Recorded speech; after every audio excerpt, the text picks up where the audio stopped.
Another day, another basketball stories na naman ang pagkikwentuhan natin.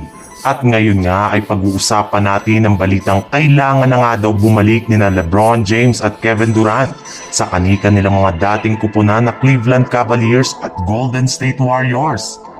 Para nga sa inyong kaalaman, meron na lang naman ngang natitirang player option ngayon si LeBron James sa Los Angeles Lakers na hindi pa niya kinukuha hanggang ngayon.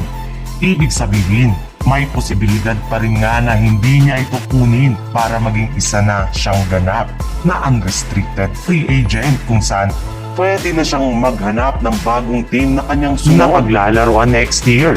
At bagamat man nga committed pa rin si LeBron sa Lakers ay may ilan na rin naman ngang mga fans, analyst at maging former member ng Lakers ang gusto siyang paalisin sa team kagaya na lang ng kanilang dating head coach na si Phil Jackson. At nagbigay ng advice kay LeBron James na kung gusto nga daw po nito na makuha ang kanyang pang-5 kampyonato sa kanyang karir sa NBA, ay mas mabuti nga daw kung aalis na siya sa Lakers at bumalik na lang siya sa kanyang dating team na Cleveland Cavaliers.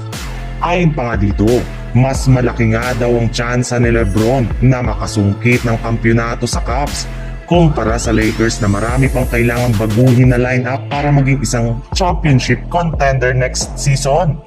Kung lilipat nga daw ito ngayon sa Cavaliers ay magkakaroon na nga siya agad dito ng championship lineup. Sa ibang balita naman, kung meron mga daw pong isang team na NBA na magiging sobrang busy sa darating na off-season, eto nga daw ay walang iba kundi ang Phoenix Suns dahil bukod nga sa kailangan nilang maghanap ng bagong head coach ay hihintayin na rin naman nga po nito ang magiging desisyon ni Kevin Durant sa kanyang future.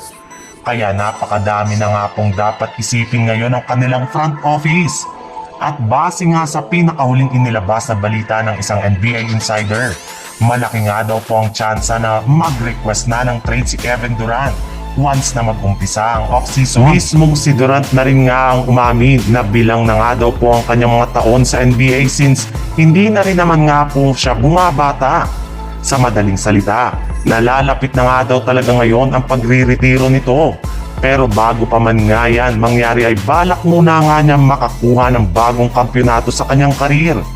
Kaya pinag-iisipan na nga nito na umalis na sa Suns at lumipat na lamang sa ibang team na makapagbibigay sa kanya ng mas malaking oportunidad at makakuha ng titulo, kagaya na lang ng kanyang dating team na Golden State Warriors. Napatunayan na rin naman nga na hindi niya kayang manalo ng titulo nang wala ang Warriors kaya panahon na nga talaga na bumalik siya dito ngayong off-season.